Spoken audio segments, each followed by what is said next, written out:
Hello and welcome to the Varietal Show. My name is Rory, and we are coming at you from Vancouver, from the Varietal Literature website. If you've never been here before, we're a group of writers from Vancouver who like to have fun with narrative. Tonight, I'm going to be looking at a unique style of writing called games writing that goes back before video games, but video games certainly has pushed it forward as a medium. It's something that I've been studying recently. So I've been interested in it. I just wasn't too sure how to work it into the format here. So the structure of what we're going to do tonight then is I'm going to talk to you about, very briefly, give you a brief summary about what's different when you're writing for games, like how the goal is different, what your restrictions are, and so on. Pardon me. Once I feel like we have a handle on that, what we're going to do, hi Suki, what we're going to do after that is we are going to take old games that just didn't really get their due because they were from a time when games were fairly new. And in fact, the one that I proposed in the title, but we don't have to do if chat doesn't want to do, is checkers. And we're going to try and see if we can reinterpret the elements, the gameplay elements of checkers into a new kind of intellectual property or IP, a new game. Now, a lot of that probably doesn't make sense. But if it does make sense and you're not watching this live, down in the description below, there will be, usually about a day after, little time codes to the major breaks in the sections of this show. So if you just want to see what we come up with or whatever else, that'll be tagged. You can jump ahead to that. No problem. But if you're watching it live, you're stuck with me. So let's talk a little bit about what is fundamentally makes games writing. I'm going to give you a couple of examples from board games and classic games and to video games. And then we're going to talk about how that's going to be used for our, for our live writing, which is what this is usually about. It's about writing stuff live and having fun with writing with other people. So, here's the key difference. And I think a friend of mine I know who are acquaintance anyways, who does some writing in games, said it very well. He said, they're a games writer, and they said, my job is to help people have fun. And I think that is the core difference between writing something just like a book or a movie and writing for a game. And I'll tell you what I mean. It's not that books and movies can't be fun. Obviously, I think they're fun. It's that they are the sum total of what you're there for. Like, narrative is the only point to a book. Narrative is really the only point to a movie. Maybe spectacle to some extent, but it's mostly just a vehicle for telling stories, and you sit there and watch it. But a game is about interaction, whether it's Candy Crush or, checkers or whatever else. Games are about how you interact with it as a person and how you puzzle it out for yourself. And that experience, like it's about doing something. It's killing time. They're toys, right? All games are basically just toys.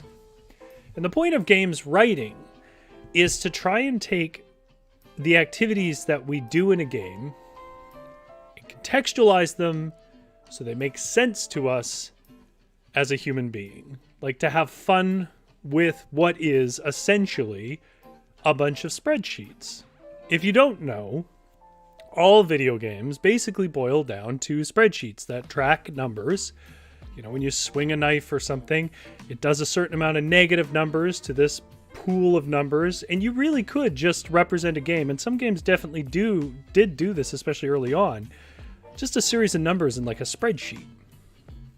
So, at its core, as I said in some of the advertising for this stream, games are spreadsheets and puzzles and just the real basic stuff that you see.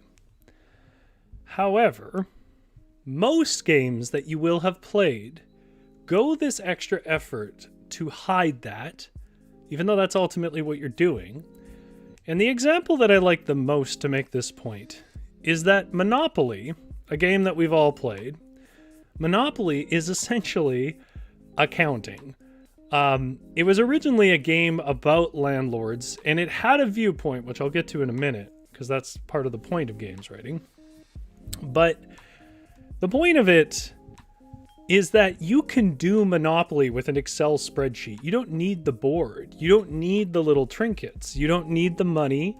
You don't need to call it a jail. You don't need to call it money. You don't need to call it property. You don't need to talk about these Baltic Avenue and Park Place. And, you don't need to do any of that.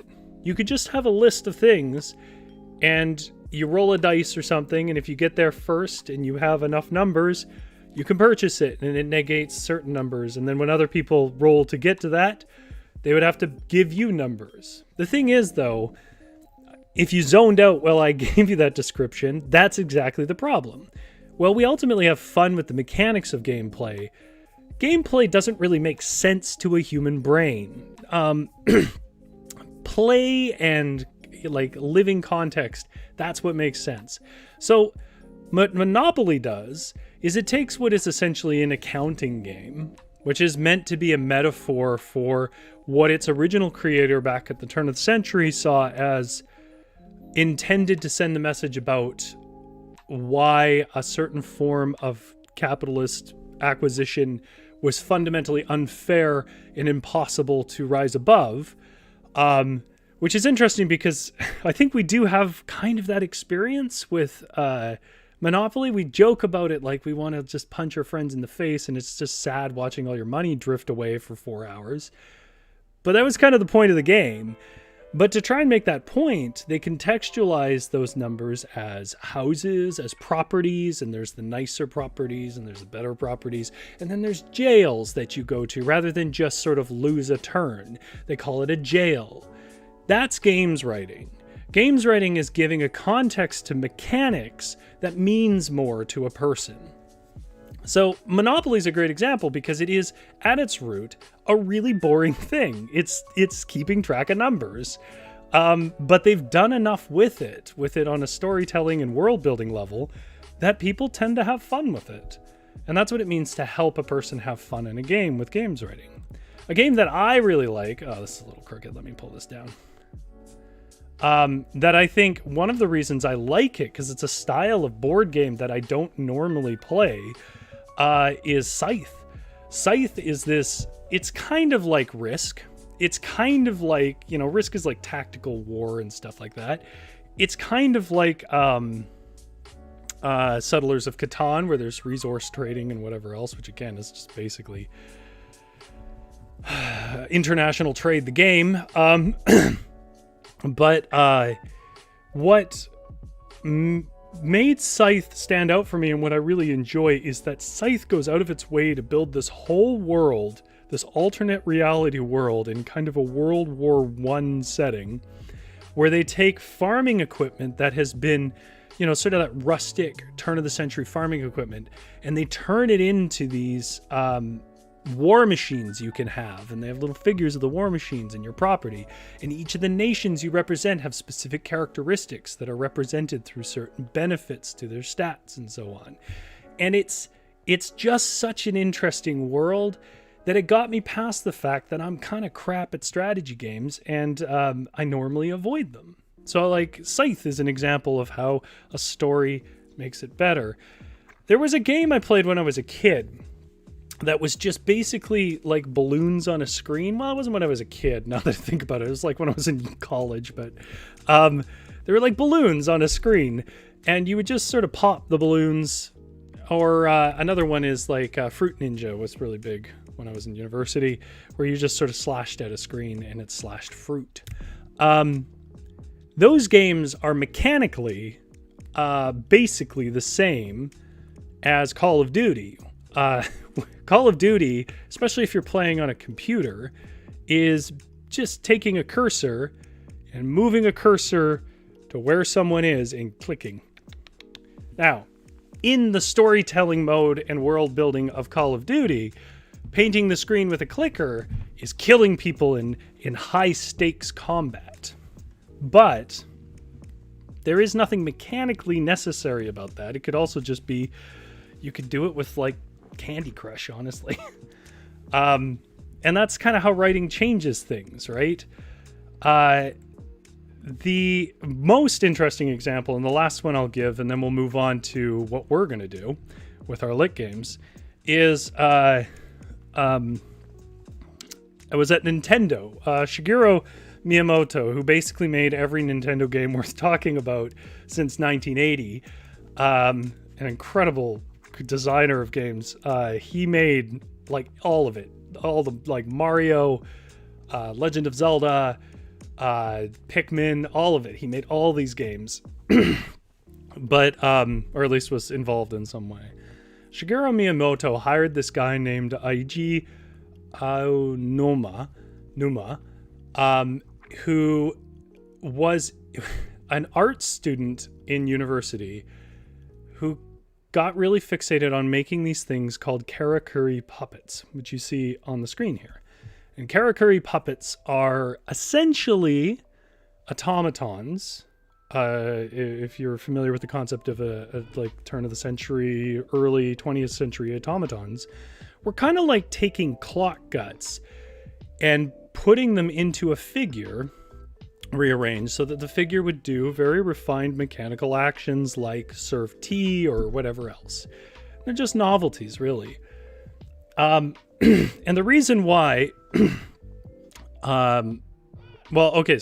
Eiji was making these, and then Shigeru Miyamoto was developing Legend of Zelda, and he hired Eiji because of these puppets that he made. He saw them, he was so impressed, he hired him at Nintendo, and what he wanted him to do was to use the same principle to design dungeons for Legend of Zelda. And I think it's a perfect visual metaphor for what games writing does, because what we see in this picture is the gears and mechanics that could be a clock. It could go towards something very specific and functional like a clock. And yet, if you put it in the right shape and you put a cloak over it or a dress and a little face on it, suddenly it becomes a person serving tea. It's no less technically impressive if it wasn't doing that. If it was just a clock that kept time very precisely, that's very impressive as well. But it somehow has more meaning if it's a person doing a thing we recognize.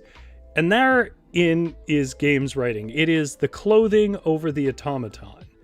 And interestingly enough, just to sort of finish that metaphor, Legend of Zelda dungeons operate on the similar principle as Japanese puzzle boxes and karakuri puppets, where you move around, you're in it, basically. You move around, and where you do something on this side will move something in another room, and you have to basically understand the interconnected mechanics of the whole dungeon to ever puzzle your way out.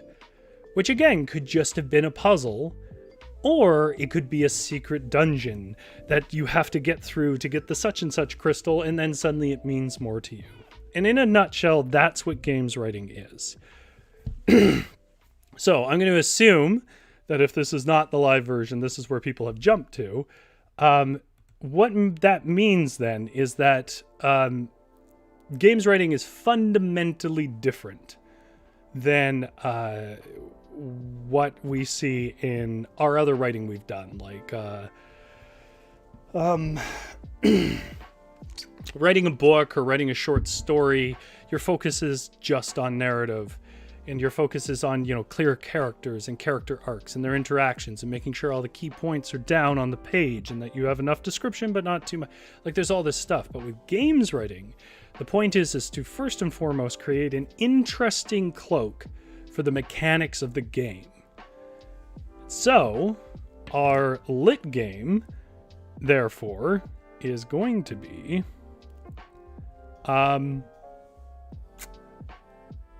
trying to do that with the mechanics of checkers. Now that's tricky, but I'll sort of walk you through ways to start to wrap our head around it. Hopefully that makes sense to people, because if it doesn't, you're gonna probably not enjoy this much.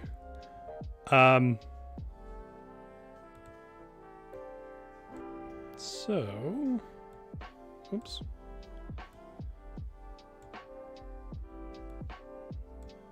There we go. So here's our lit games. We are going to take mechanics of classic old games and try to decorate them in such a way that the stuff that I was talking about in the first part makes them a little more engaging. So I chose checkers because it has very simple mechanics and it's a really commonly played game, but we can do lots of different games. I will point out, though, that lots of games already kind of have writing in them. Like chess is about war. It didn't have to be about war. They didn't have to make it look like horses or rooks or whatever else, or kings didn't have to be a thing. But they did because it makes it more engaging. But for some reason, some games just never got that treatment. So checkers, one of the oldest games in the world, not quite as old as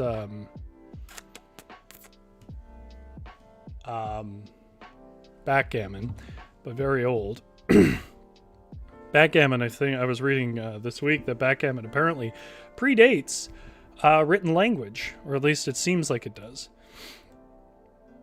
Okay, so the first thing we have to get clear on is what are checkers mechanics? And then we have to figure out how we can turn that into something with a personality that humans can empathize with. So checkers mechanics are what? Jumping over enemies. If we even want to call them enemies. Oops.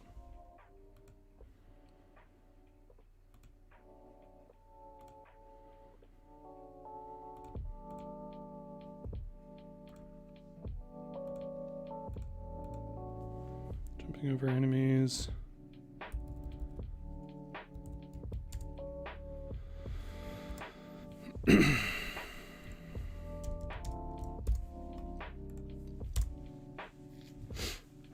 Okay, checkers mechanics are jumping over enemies. They are... kinging. Reach the other side. Get kinged. GSS, the opponents. Yeah, so opponents. They can only move diagonally.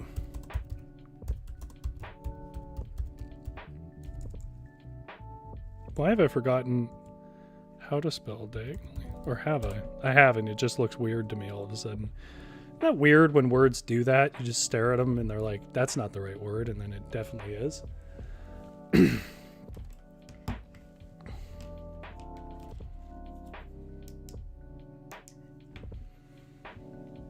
Okay, they can only move diagonally. You have opponents.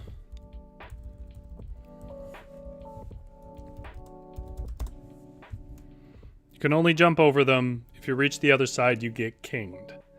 Also, they traditionally are red and black. Traditionally, circular, red and black discs. Okay. So the first thing that comes to mind for me is the idea of making it across the board into enemy territory all the way to the back, and therefore getting more power, where you can move in any direction now as a king. That, to me, feels like a hero's journey kind of thing. Because it's basically some pieces will be destroyed in the fray, but some can push forward. And if they do, they are granted great power. They're warriors. You let me know, Chad, if you disagree with that kind of viewpoint. But I think getting kinged is like the new language for the hero's journey and what you learn. So, I'm going to make a note of that. Well, okay, before I say that. So reach the other side and get kinged. The jumping is a tricky one. I'm not too sure how to work in why you have to jump and why that would destroy people. Because there's no, like, representation of fighting, really.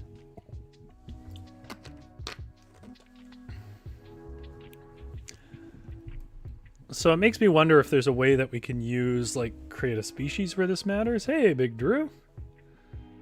Happy February to you. It's good to see you in here. So, yeah, I like the idea of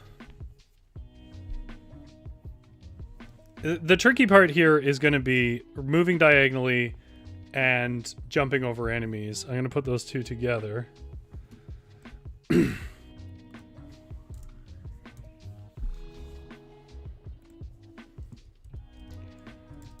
So we have to justify those mechanics. Like, we have to make it feel like it's a necessary power-up in the world. Kinged, I think, can be like endgame hero's journey power-up. Okay, but these two are tricky. Jumping over enemies, and I can only move diagonally. So, the checkers people... How about this? How about if checkers, because they're kind of circular, are almost like a kind of rustic tank in a world where, you know, you're kind of scrapping together stuff. And what they'll do is the reason why they have to jump over is because they have boosters underneath. That if you can ramp up and jump over them, you crush the thing underneath. I think that's a way of trying to conceptualize checkers eliminations in a more fun and visual way. What do you guys think of, like, boosting checker tanks that crush the checkers underneath? Suki says, you will probably have to rename the term kinging or lean into the medieval structure. That's a good point. That is a good point. Suki also says, what about leaning into a cavalry thing? That's a true point. Like the horses or whatever, maybe it isn't even horses, crush the thing underneath. Okay. Then we have our opponents. So I'll sort of let you guys... The moving diagonally could be just a nature of the movement of their designs. Like, it's... Big Drew says, hold up, are we doing the War of the Board Games? What we're doing is games writing, Drew. So, I explained it a little bit in the beginning, so I'm not going to go all in detail with it.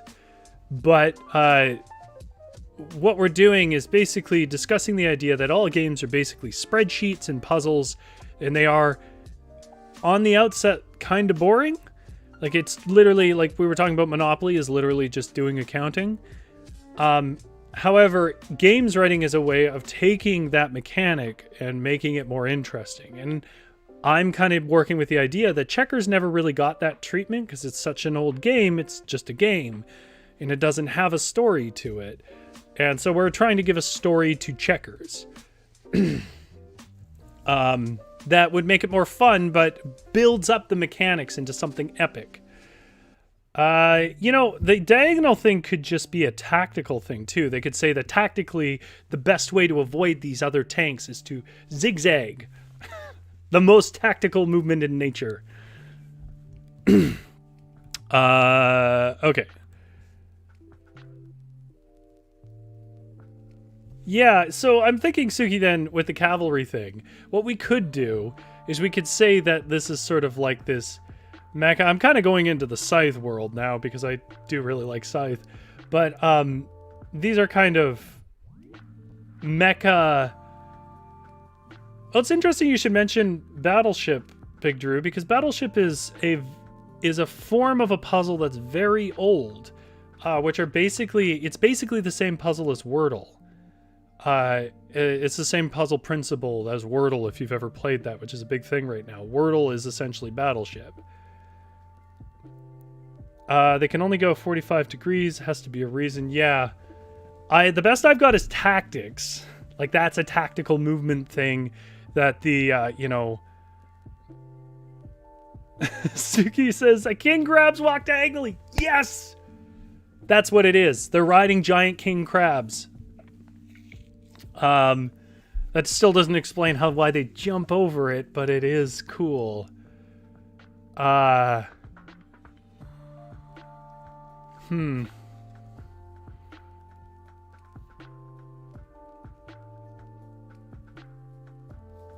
you want them to just be crab nations. Suki says they're just normal crabs till they get to the other side. I like this idea. I'm going with it. Okay. In the far future, long past the time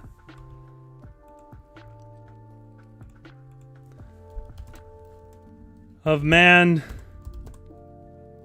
and beast as we would recognize it now,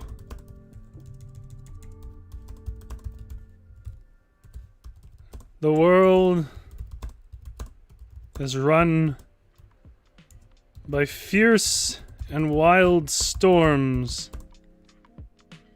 and the crabs. The crab nations. The crab nation attacks.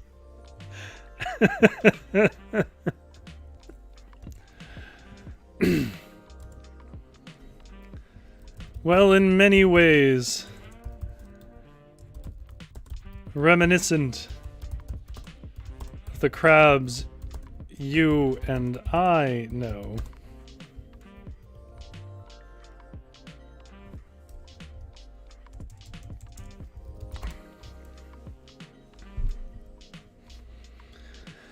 Well, in many ways, reminiscent of the crabs you and I know. These crabs have evolved into a fierce warrior race.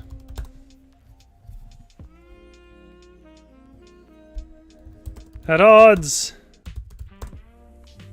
Is there a crab that breed that's like red and then a crab breed that's more on the black side? Because I know like lobsters can be more black, but I don't know if a crab that is. Somebody get on that, Google that. Tell me if there's some species that we could structure the nations after.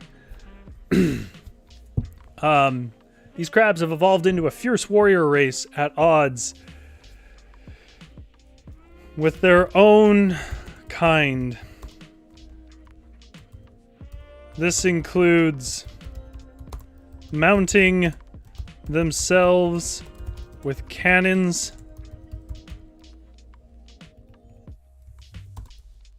enhanced movement, and what the hell? We'll just say it's cyberpunk crabs and say that they have little jets that can get them over.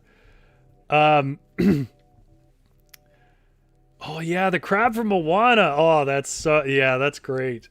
I have an idea of why getting to the other side is a King Yu situation. It's not fully developed yet though, so I'm not going to say it. Jess says scorpions. That's true, but scorpions don't go sideways. Like, it's got to be crabs. The Big Drew says they jump over by turning their turrets downwards and blasting. More of a launch than a jump, really.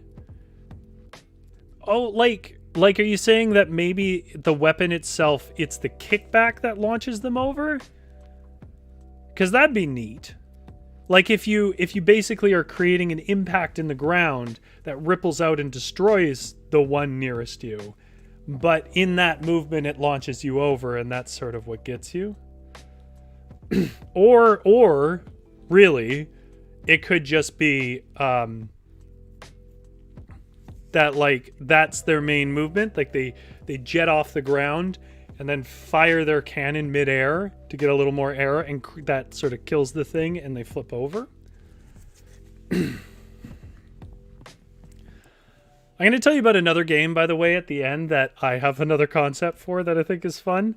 But we're going to stay focused here. This includes mounting themselves with cannons, enhanced movement, and jet propellants.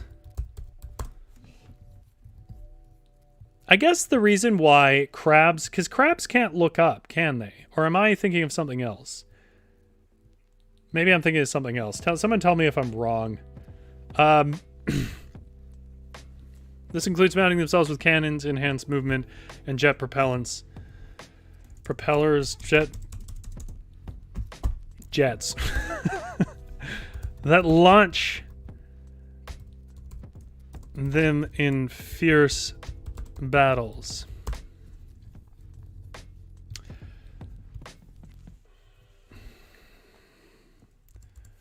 The two sides, and I'm just going to use this as a placeholder because I haven't seen a species come up. The two sides of the crab war are represented by the red crabs versus the black crabs.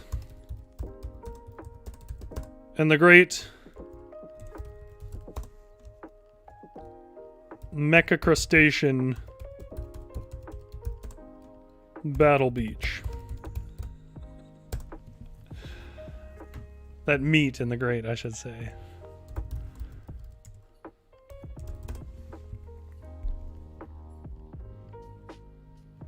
Targeted launching in addition to the traditional turret-based warfare. Okay, okay, so what they could do, which is a little bit of a deviation from the checkers game, but if we were actually developing this a little more, I would say that if I was going to have shooting, all shooting can do is stun something, and then it gives you an opportunity to jump over it. That's more if I was making it a video game. As a game of checkers, Big Drew, I think we'd have to stick with the idea that they launch over, because I don't know how else to represent that. We're represented by the red crabs versus the black crabs that met in the Great Mecha Crustacean Battle Beach, where generations of battles are fought.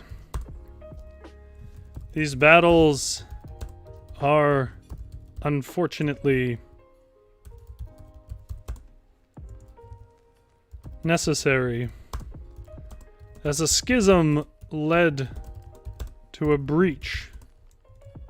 Is that it? Breach? Because one's a breach in battle and one's like a break.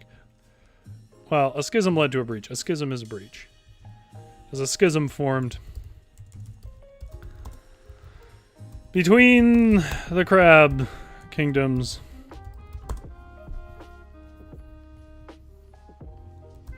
And split. Now here's the thing. We can deal with the kinging if basically when they reach the other side, they reach the second half of some kind of mutation or something, or it's a chance to sort of raid alternative weaponry.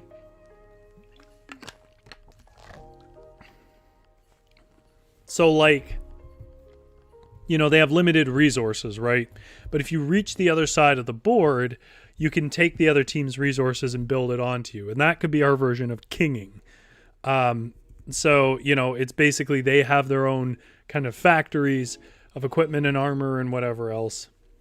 If you manage, your side's going to ration what they give you. But if you can make it all the way across, they're not going to care what you take from the enemy. So it's a chance for you to take the best equipment for yourself, and that's what it means to be kinged. Tell me how that feels for people. GS says, Googled it. Black crabs are a family of crabs known as gorilla crabs or mud crabs and are highly poisonous. Oh my god, they're poisonous. Yes!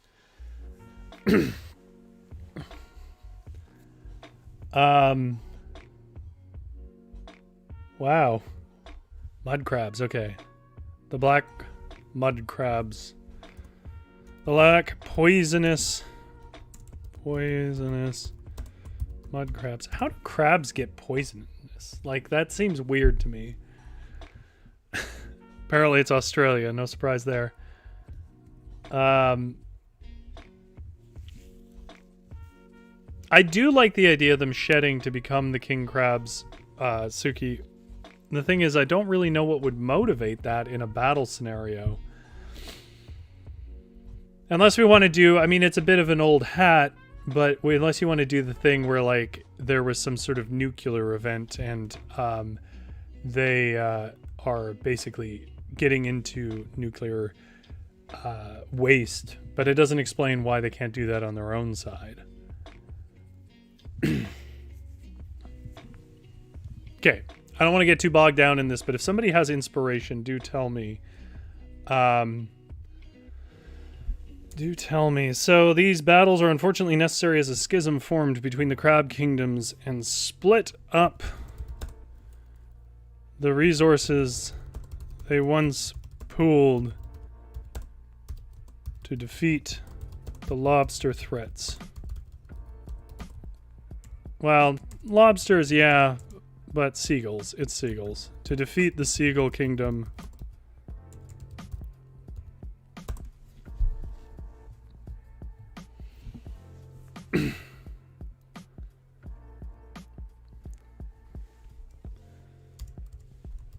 Your job as a warrior, as a general, I guess you would have to be, as a general of the crab legions.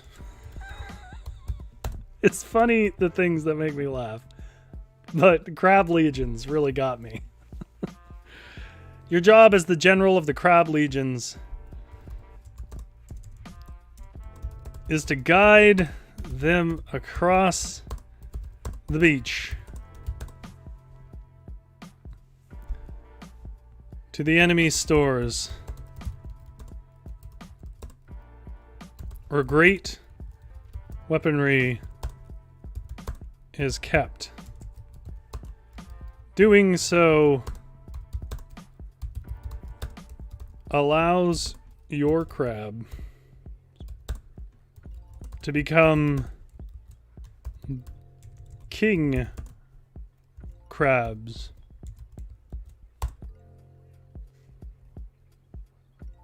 Holly says, this is quite the thing to walk into the middle of. Yeah. Yeah. We're talking about checkers, if that clears it up for you, Holly. How about, what if, Suki, what if, I'm thinking about the king crab thing now. What if the equipment that you steal is like this mechanized version of shed legendary king crab shells? Like, king crabs are not really around anymore, but these these shells were so strong and sturdy that crabs crawl into them and use them as like a big mecha force. So what if there's like turrets of them on either side, and if you can get to the other side, you can get inside one and steal it? I kind of like that. So we're going to change this a bit to the enemy turrets.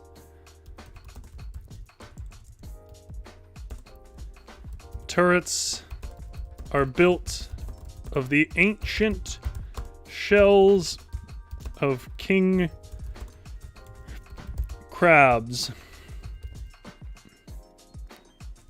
long extinct,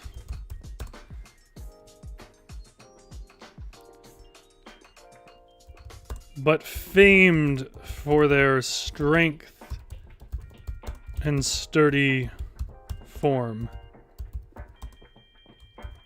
If you can get your forces to the opposing side,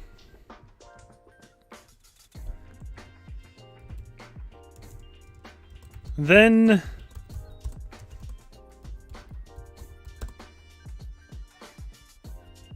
yeah, the Suki says the power of becoming king crab gives movement. So yeah, because they have longer legs, right? And they wouldn't just be using their own legs anymore, so they would have more movement. That makes sense to me. If you can get your forces to the opposing side, then your crabs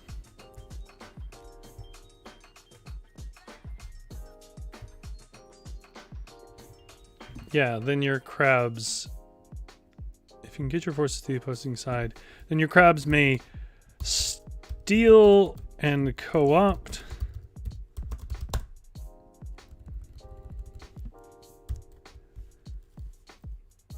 the turrets for themselves.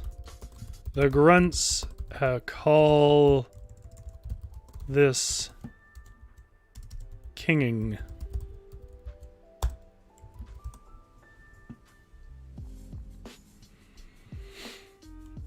Fight your way through the many enemy encampments.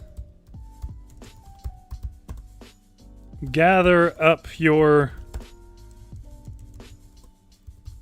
king crabs and prepare for the final battle of the mecha crabs.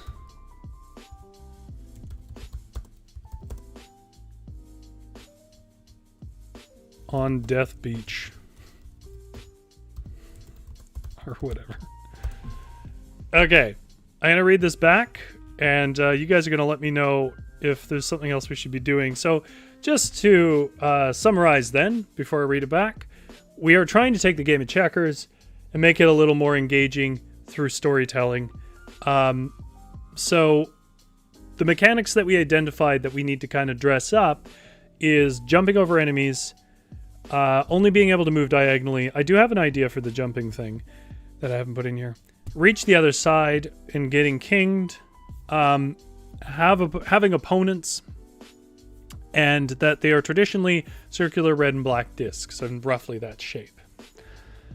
So, in the far future, long past the time of man and beast, as we would recognize it now, the world is run by fierce and wild storms and the crab nations.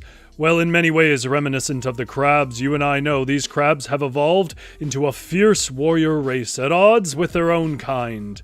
This includes mounting themselves with cannons, enhanced movements, and jets that launch them in fierce battles. The two sides of the crab war are represented by the red crabs versus the black poisonous mud crabs that meet in the great mecha crustacean battle beach where generations of battles are fought. These battles are unfortunately necessary as a schism formed between the crab kingdoms and split up the resources they once pooled to defeat the seagull kingdom. I said split up the resources. Let's say split up the gifts of their ancestry and of their ancestors, the king crabs, that they once used to defeat the seagull kingdom and save their species from certain destruction. Your job as a general of the crab legions is to guide them across the beach to the enemy turrets. Turrets are built of the ancient shells of king crabs, long extinct but famed for their strength and sturdy form. If you can get your forces to the opposing side, then your crabs may steal and co-opt the turrets for themselves. The grunts call this kinging. Fight your way through the many enemy encampments, gather up your king crabs, and prepare for the final battle of the mecha crabs on Death Beach. Jess says, I'm designing the box to this game in my head. One thing I was thinking is that would be just neat from a mechanical perspective is if they basically were boosting through rather than jumping over.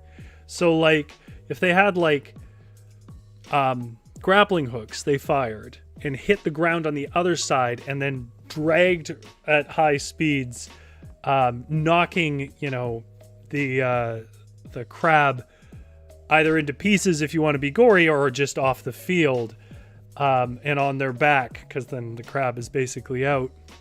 Depends on what rating you want on this game. Might be interesting, more interesting than jumping, because it's hard for me. Crabs don't really jump.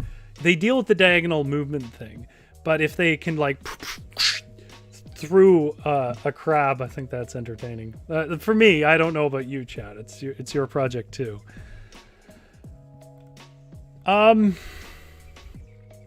Okay. Well, I mean, I'm reasonably happy with how that turned out. We do have enough time if there was something else you guys wanted to do. I don't mind finishing a bit early, though, today as well. I didn't think this would go that long, to be honest, because the interesting thing about games writing is that you don't really always write a story. Like when you say games writing, for people who play games, like if you don't, this might be a little alienating, but for people who play games, the traditional thing that gets brought up is pretty much anything from Naughty Dog, right? So like Uncharted and Last of Us and so on. But, you know, I really enjoy those. I really do. I just don't know how much you can say their writing is games writing. Like it definitely is. I don't know how much they sit down though and focus on like, here's a cool mechanic. How do we make it cooler through writing, or make the more meaningful at least through writing? The thing about like you know, the thing about those kind of games is that they are basically movies. They're written like movies or HBO series or whatever, because they're making an HBO series out of Last of Us, because it basically is one. There are a lot more movies and cutscenes and things like that, and that's fun. Like, to play a movie, like Uncharted is a really fun game for somebody who grew up on movies. But like, I don't know how much I would say that the writing there is just there to enhance gameplay, like to make it. Like, I don't know how much it's like, strictly speaking, games writing is my point. So Gia says, do you write the environment? What would the board look like? Absolutely, you write the environment. That's huge.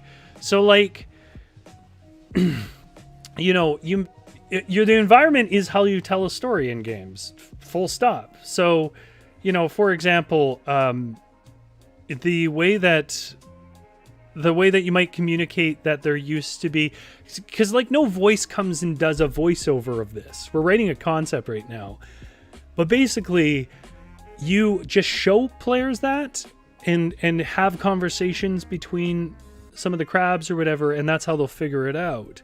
So for example, we might show that like there's ancient statues of these massive king crabs killing a seagull, right? Like as a big sort of epic Greek style statue, maybe at the like gates of our city where our essentially checker pieces come out. We might have that, and then you would know that there was massive crabs that defeated the evil seagulls from the sky, right? That isn't necessarily told, it's shown through things like that. GS says, I wish I were a dynamic comic artist and could illustrate a scary crab battle. Never too late to learn something, right?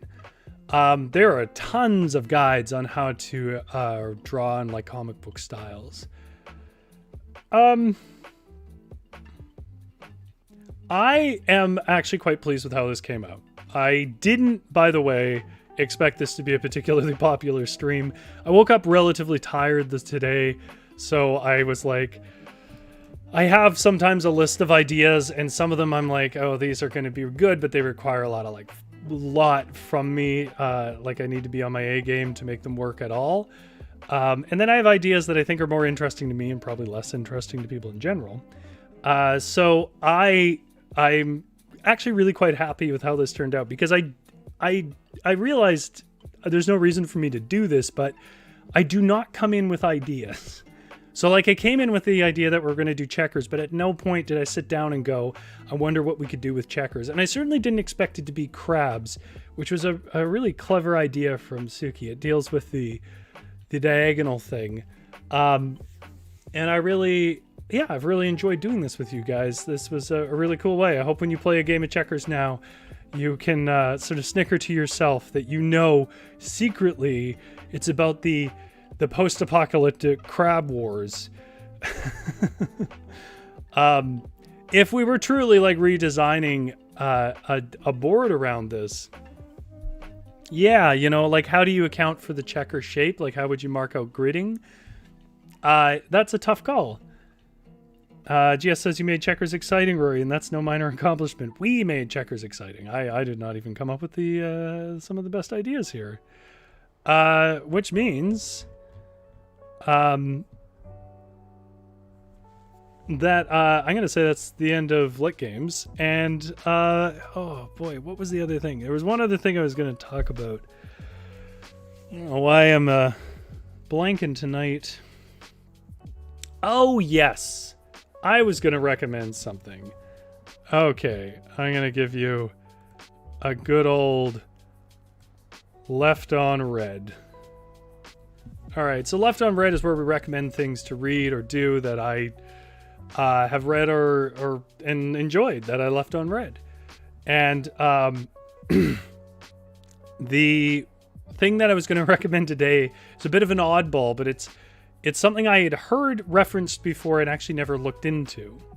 And it is a thing called, it is an essay, specifically, by Jonathan Swift from the 18th century, that I think is best remembered as being called A Modest Proposal, but it's actually called A Modest Proposal for Preventing the Children of Poor People from Being a Burden to their Parents or Country, and for Making them Beneficial to the Public. The long title is on purpose. Nathan says I was only able to come into the stream at the mention of mecha crabs, and I gotta say that I was not expecting that. Nathan, I'm sorry that you missed it. It was really fun. We turned checkers into a post-apocalyptic mecha crab story, using games writing to just kind of enhance mechanics. Anyways, left unread. So A Modest Proposal for Preventing the Children of Poor People from Being a Burden to Their Parents or Country and for Making them Beneficial to the Public is a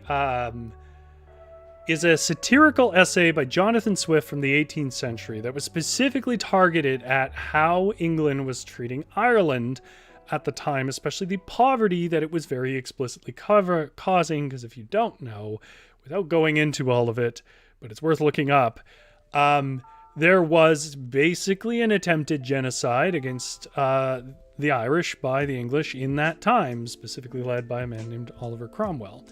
And I'm sure I've upset someone by mentioning that, but that's kind of just a fact of history. So I don't know. Get over yourself. And one of the ways they were doing that was basically starving them out, partially by overtaxing and things like that. And that led to, of course, a lot of death and in the streets. And so what Jonathan Swift does in this essay, and it's not very long, it's probably only about 2,000 words, I would guess. I don't actually know, but I guess it is that overwritten kind of 18th century style, so it's a little bit. Basically, I mean, I would love to say you should just go read it not knowing anything about it, but I don't think you will, unless I tell you kind of what the twist is. Basically what it is he proposes that what the poor Irish should do is start intentionally breeding children so they can sell them to the upper class nobility to be eaten. And it's, of course, that's very grim and dark, but it works as just such a beautiful metaphor of, and such a wonderfully written idea of what satire and writing is, of condemning people who will be shocked by that and yet will essentially endorse conditions that do the same. Not that they lead the children to necessarily be eaten, but to otherwise meet horrible fates.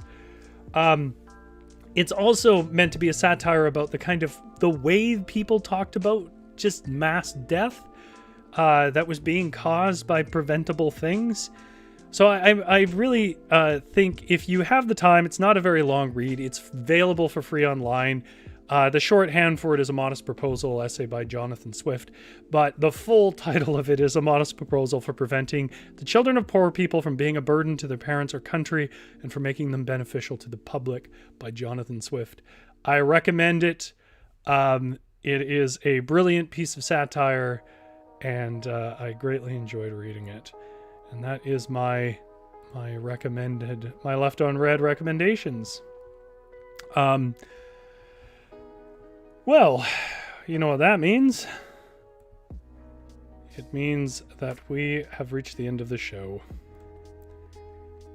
And well, if you weren't able to be here the whole time, like with Nathan and so on, it's unfortunate. We always enjoy having people here, but you can always go back and rewatch. I think this one is worth rewatching. It's kind of useless at the end of the video, but I was going to say if you want to come back and watch it later, there will be timestamps in the description so you can jump to the parts you want to see. But for those who are here and could drop in and say hello, thank you so much for dropping by. This has been us having some fun with games writing, where we took a game that just never got the treatment that other games did and turned it into something fun. By the way, it isn't just video games where stories started emerging. I mean, that's why I brought up Monopoly. I should point out that there is a game whose name I am forgetting right now, but it was a Roman game where you moved beads around, and if you could get them in lines of 3, you could eliminate one of a player's beads. But it even has its own lore of being the Roman Senate, and when you were arguing your case, you could get a line of people to shout your point, you would win a battle or win strength of persuasion. Like, even then, even way back in Roman times with board games, we were dressing up mechanics with stories and ideas and imagery just to make them more fun. And again, to take that quote from the fellow Richard Dansky, that's his name, writer for Rainbow Six that I talk to sometimes through email, he said, I think a games writer's job is to help people have fun. And as a person who plays D&D and Dungeon Masters D&D and writes stuff or adds to stuff, I think that's true. It's not the only way to write, but neither is writing a book the only way to write, so we were just exploring it this time. Nine Men's Morris, that's what it was called. Suki says the game is Nine Men's Morris. And that's it for me. Thank you so much for dropping by the store. And you can go where you want. But, of course, you can't stay here because the store is closed. So please get the hell out so I can cash out. Good night.